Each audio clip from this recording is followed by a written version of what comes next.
It's too much trouble for some.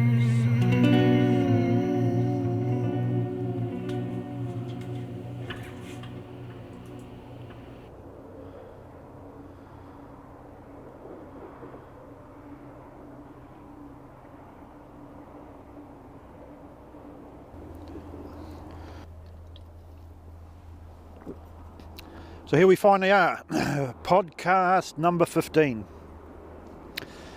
which is titled Hermetic Kabbalah.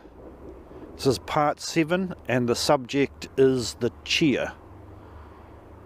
Over the last couple of weeks I've tried about 3 times to get this podcast finished, and each time something has made a mess of the process. So here's hoping that today works out fine. It's already turned out a little bit messy. I actually intended to film this down on the old bridge at the Ahuriri estuary this morning, but when I get there, there's a whole team of construction workers there repairing the piles on the old bridge, and they're all set up right on the spot where I was hoping to film this morning. So I've had to find somewhere else. Fortunately it's low tide, so I've come down to close to the water's edge in a place which is a little less noisy than up on the bridge, hopefully to get this finished this morning. So it's the 4th of August 2017 and it's about 11:30 in the morning. In consideration of the subject of the Chia, there are 3 important subjects that I want to discuss at this point, and we might call these subjects the Chia as the active creative power, the Chia as the teacher, and the Chia as the manager of our fate. When we consider the process of Hermetic initiation and the study and use of traditional Kabbalah in order to manage the process of initiation effectively, each of the Partsufim, the primary intelligences on the tree, have specific roles to play in that process of initiation.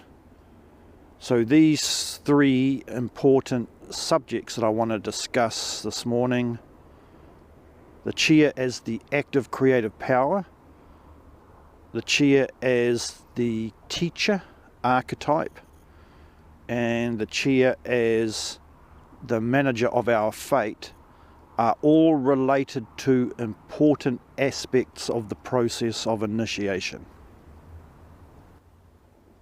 So let's begin, before we look at these 3 important aspects of the role of the Chia, just have a quick look at the Romanized spelling of the Hebrew word Chia. And this word Chia represents, or can be translated as, divine will, active life force, or living power. They all basically mean the same thing. The animating force in creation. The Chia is the animating force in creation, the fuel that gives creation its life. So the first of these 3 issues is the Chia as the creative active power. And the subject matter, which I'm going to discuss in more detail in the next series of podcasts on the process of creation as it is viewed in the Hermetic tradition, relates specifically to the place that the Chia holds in the larger scheme of creation and the process of initiation. So at the beginning of the creative process, the blueprint for the structure and function of temporal reality shifts out of no thing, out of the pre-creation condition, into the creative or created universe.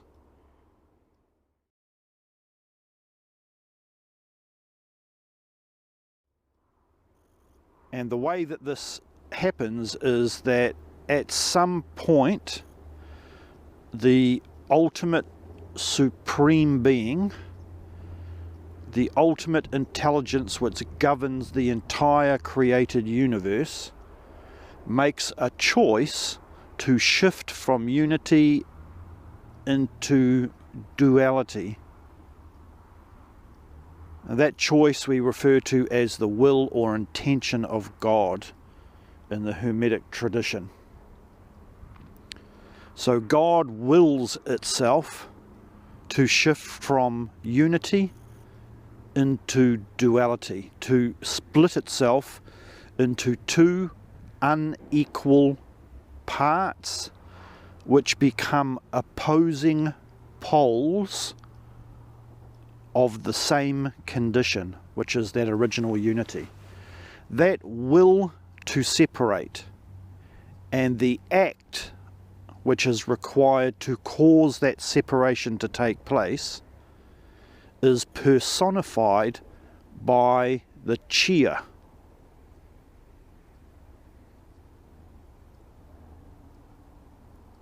We'll get into more detail in the next series of podcasts about what actually happens when the Supreme Being applies its will to unity in order to divide it, how that works, the mechanics of it, and what happens because of that division. But for now, what we need to understand is that the position of the Chia in this primal scission drama is that the Chia sits halfway between the original blueprint for creation, which is basically the pattern and the rules and laws that are going to govern creation when it manifests, and the actual creation itself. He sits halfway between the blueprint and the actual creation itself.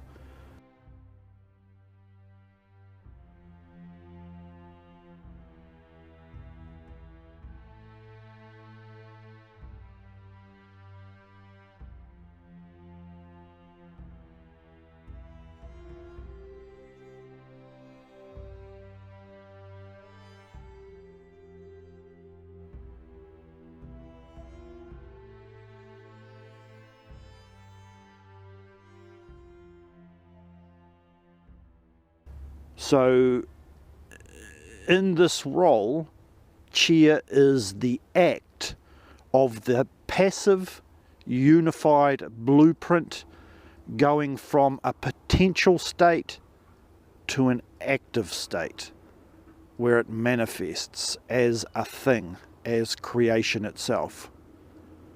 And the Chia is that action. So this puts the Chia in a precarious position where it has a relationship with both the rules and the blueprint for creation and the created thing itself. So now let's look at the second concept that is important about the Chia, and that is Chia in its role as the archetypal teacher. Now, we already looked at the Hebrew spelling for the word Chia, and now we need to understand that the Chia, as one of the Partsufai, is located in the second Sapphira on the Tree of Life, and that Sapphira has the title Chokhmah, and that word Chokhmah translates into English as wisdom. The word Chokhmah is composed of two root words, Koch, which means potential, and Ma, which translates as what is. So we understand that the Chia is the intelligence which embodies and personifies the characteristic of wisdom, Chokhmah, and that wisdom is defined by the two root words which compose the word Chokhmah.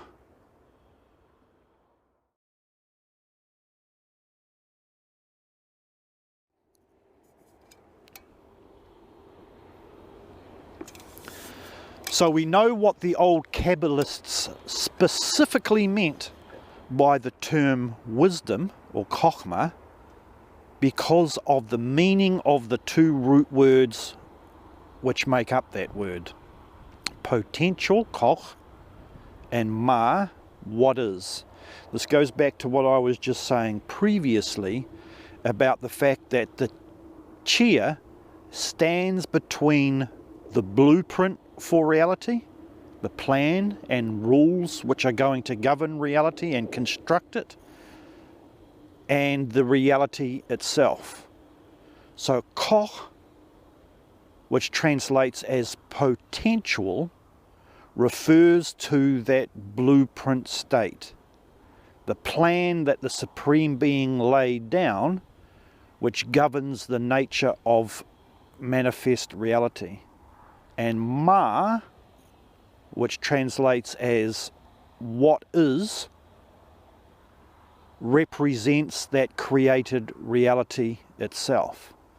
So what do we know about what the old Kabbalists understood about the definition of the word wisdom as it is applied to the Chia? We know that wisdom is a kind of intellect, a kind of knowledge or understanding which is constructed out of a knowledge of the potential state or the blueprint of reality and the actual state, the reality itself, what is.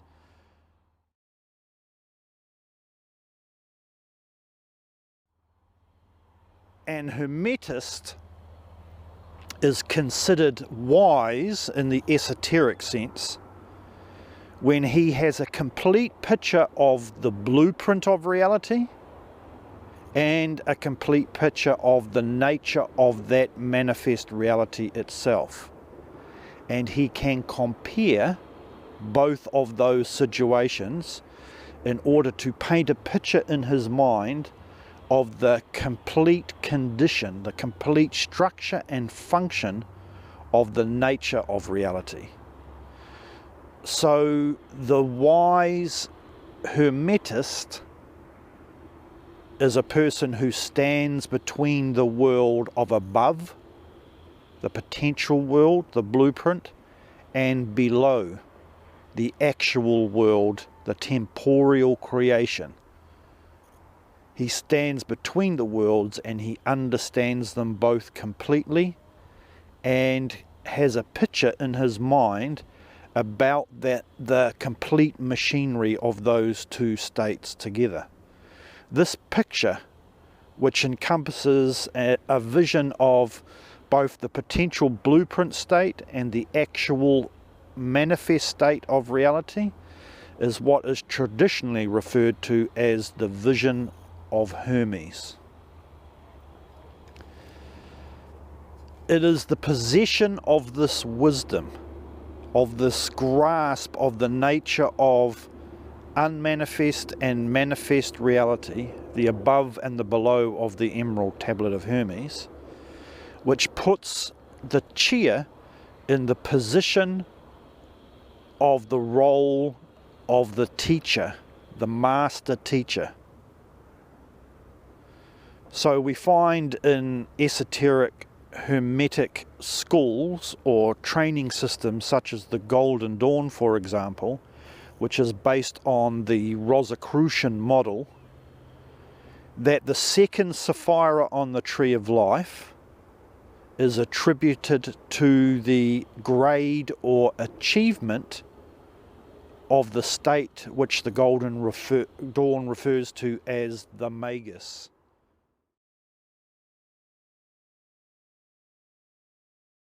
And because the Golden Dawn tradition is primarily a magical tradition, it hails from the magical branch of the Hermetic mysteries. Therefore, they see the fully accomplished master of Hermetism as a magus, a master magician. And we understand that a person who is actually in that position, who has actually achieved that state of awareness and being, is somebody who has learned, grasped and understood the real nature, the full picture of the potential state of humanity and creation, and the actual state of humanity and creation. He has the vision of Hermes, a full picture of the nature of reality in both its potential and its manifest states. This is very important because somebody who claims to be a master magician, a magus, or a master alchemist, which is the full accomplishment of the other stream of the Hermetic tradition, the alchemical stream, anyone who claims to be a master of either of those streams must be somebody who has a full understanding and grasp of the blueprint of reality and of the nature of the machinery of reality itself, the manifest reality. If such a person making such a claim cannot demonstrate their full familiarity with that potential state and that manifest state, what they are, how they're structured, how they function, then that person is not the master that they claim to be. Now the Chia, as an intelligence inside of us, represents the attainment of that mastery. When we have attained to full wisdom, the complete grasp of the potential and the manifest states, we have achieved the incarnation of the Chia intelligence into our lower personality. The Chia is now no longer a potential and unconscious condition. He is now manifest in the normal everyday functioning of the mind, and because of that, the person in that position now has clear and clean access to the wisdom that the Chia has accumulated concerning the nature of reality. And this condition puts the master hermetist, the master magician or the master alchemist, in a position of being a master teacher.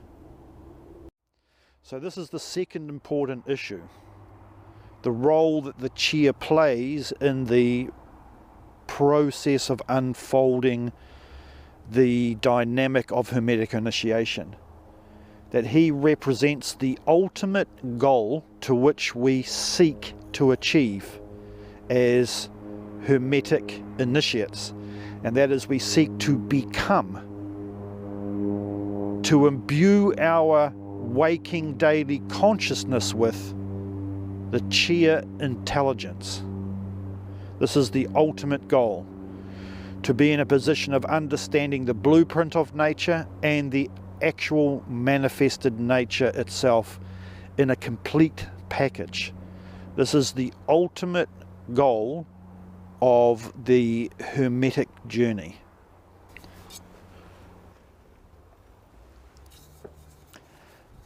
And it's also important for me to point out, having said all that, that I often talk about the first major goal of initiation being knowledge and conversation with the higher genius. And this certainly is true. But the Hermetic adept does not seek to become the higher genius. He only seeks to communicate with and have knowledge of that state which we refer to as the higher genius, which I'm going to go into in more detail in the next podcast. But for now, it is only necessary to understand that the higher genius, as a form of intelligence, represents what we might metaphorically refer to as the container into which all knowledge and experience in a person's long soul existence is stored. So the higher genius, or the Yakida, is like a massive library where all of an individual's soul existence experience is stored. The Chia, as the archetype of the teacher, is the intelligence that has access to that library. This is why the ultimate goal of the Hermetic journey is to become the Chia, to manifest that part of the mind consciously and deliberately in the waking state of awareness.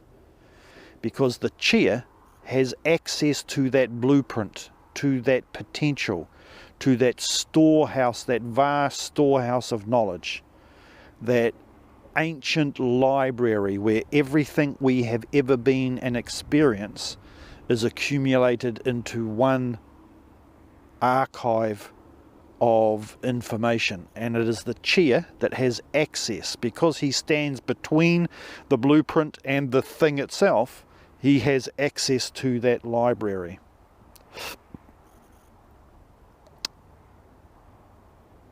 So when we talk about knowledge and conversation with the higher genius, it is, technically speaking, the Chia that ultimately performs that act of making that conscious connection with the higher genius.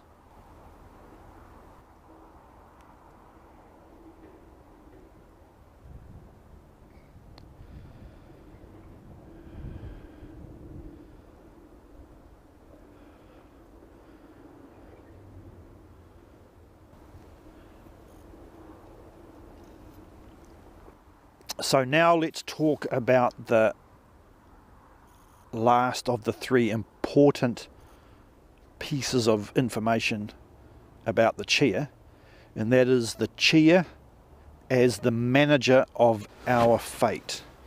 Remembering that as an intelligence, as a part of our psyche, in the normal person, in the unilluminated and uninitiated person, the Chia exists deep in the unconscious only as a potential state. It has its own existence and its own structure and function deep there in the unconscious, but to the normal person, that state doesn't exist and it doesn't play a role for them in their everyday life as far as they are aware. It actually is pulling, the Chia actually is pulling the strings from behind the scenes, but the non-initiate is totally unaware that that is going on. And so the non-initiate sees life and makes choices about life without calculating and factoring in the role that the Chia plays. It is only through initiation that the Chia becomes a conscious entity for us and then starts taking a conscious and deliberate active role in determining our life. And this is how the Chia becomes the master of our fate, the manager of our fate. Because the Chia has access to the blueprint of reality, and that means the blueprint for our individual lives, this means that the Chia knows exactly how the machinery of reality works. In other words, if we imagine the human existence as being like a clockwork mechanism, the Chia knows the size of all the cogs, how many teeth they have, what material they are made out of, how they are positioned inside the clock structure, what the spring is for, how it works, how the clock is wound, what the numbers and divisions on the face of the clock mean. He understands the entire structure and function of human existence, and so he can always know at any specific time what it is possible for us to achieve and what it is necessary for us to achieve, because he also understands and has access to a full record of our journey as a living soul. In this way, this understanding about the unfolding of our lives places him not only in the position of teacher, as I've mentioned before, because he can tell us what it is important at any point in time for us to be doing, but it also makes him the manager of our fate. Even when we aren't aware of the Chia is operating in the background in order to manipulate our reality in such a way that we find ourselves in the situations we need to, that we understand the things that we need to understand through the interactions we have with our reality, and that we achieve each of the goals that are set for us along the pathway of our journey. So therefore, in the inner work process, during the journey of initiation, accessing the Chia allows us to have access, clear and effective access at any time, to an understanding of what it is most productive for us to be doing at any one time. In the modern Hermetic tradition, this is referred to as knowing our true will. In other words, knowing what our Chia needs us to be doing. Because remember, the Chia is willpower or intent, the higher or divine will or intent. And he gained that position in the beginning, ultimately, from being the will to actually move from unity into the binary reality. And so he has retained that role as our higher willpower, the animating thing in our life, the thing which is our fuel and provides our direction and motivation. So if we can access the Chia through inner work accurately and effectively, we have access to a complete understanding at any point in time of what it is that we should be doing in our lives in order to be the most productive for ourselves, and what it is that we should be avoiding at any time in order not to be wasting time, wasting energy, and indulging in things that ultimately are not productive in our higher journey. So access to the Chia in relation to this management of fate helps us to simplify our life enormously and to provide us with a sense of security in that we understand what it is exactly we are supposed to be doing in order to be the most productive, in order not to flout opportunities or miss opportunities, and in order to apply ourselves properly in any situation in order to get the most out of that situation. So this is the third and last aspect of the Chia that I wanted to explain. That the Chia is the manager of our fate. During the stages of our journey when we are unaware that the Chia exists and what it is doing, it is still operating in the background as our own internal master magician. Because the Chia understands everything about the nature of reality, that means he also understands the secret or magical laws that govern reality. And this gives him the ability to muck with reality from a very deep level, to manipulate reality from a very deep level in order to bring situations and things into our life or remove situations and things from our life in order for us to live out our journey as it is supposed to be. I very often talk about the higher genius being the ultimate governor of our reality. In other words, the blueprint or plan for our lives is the governing factor of our lives. We can't operate outside of it. But the Chia is the thing which puts that plan into effect. It is the magical power inside of us which makes all of this reality possible, which makes it manifest and which makes it function in the way it does. And the Chia is the guy who does this seamlessly and also in such a way that as an average person, as a non-initiate, we kind of take all of this for granted, don't think of it as being magical really at all, that all of this even exists, and he makes it smooth so that we live our life from one event to the next, accomplishing what we need to accomplish without attracting our attention to the oddity of all of this and how miraculous it is. This is part of the game, that he is to create the illusion of mundanity, to cause us to live our life in such a way that we don't really give much credence to the concept of divinity or the magical side of reality. Of course, many occultists claim that they consider these things, but they don't really. If you watch the average occultist living their life, dealing with their jobs, their partners, their possessions, their social interactions, they treat life like normal people treat it, as if there is no divinity carefully woven between the fabric of all this reality, making all this miraculous situation even exist, even possible to exist. That's the Chia's job.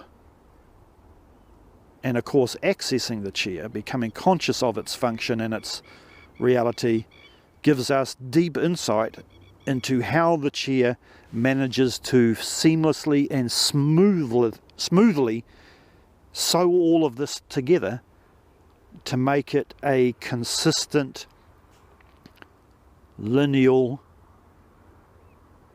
and productive reality to be living in. Okay, so I think that's really all there is to say about the Chia at this point in time. That the Chia is the creative power,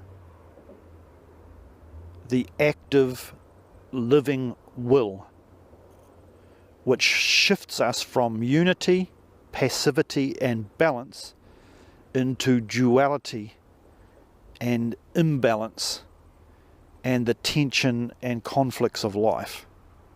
It is the thing that makes that shift from potential into the actual. Knowledge of how all of that works is what the old Kabbalists referred to as wisdom, and which is traditionally referred to in the Hermetic tradition as the vision of Hermes. Having that wisdom puts the Chia into a position of being the manager of our fate, the part of us which manages the direction of our life journey. And then finally, as Hermetic initiates, the ultimate goal of our journey is to become the Chia incarnate, to drag the Chia out of our unconscious potential into our conscious, deliberate, waking awareness, so that in our living condition of everyday life we have access to that immense wisdom that the Chia contains, part of which is an awareness of and an understanding of the magical laws of reality. So hopefully that looked like it all turned out fine. We've had no disturbance. Hopefully the sound is all good and the light is okay today. It's actually a dismal, cool, very cool day. Thanks for tuning in. If you watched till the end of this, I hope that was some kind of help. Podcast number 16 is going to be a discussion of the Yakida, or the higher genius, and the role that that plays in esoteric study and practice. There'll be one final podcast, number 17, in this first series, where I will sum up all the main points about the Partsufim and why it is important to study Partsufim theory and make it an important part of your Hermetic study in general.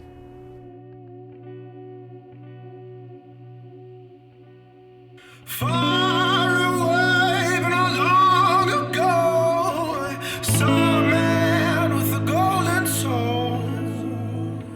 He saw no right, but he spoke no wrong. He wrote no rip, but he sang no song.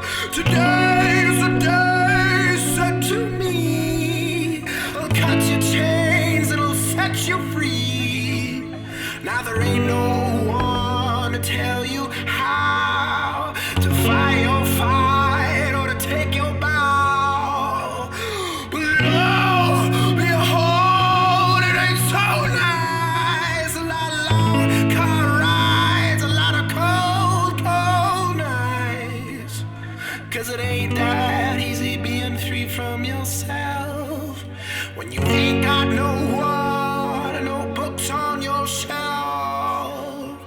And now you see I'm free from sin, from love, from pain, or any trouble I've been in. But who needs trouble when you got love? But then, who needs love? It's too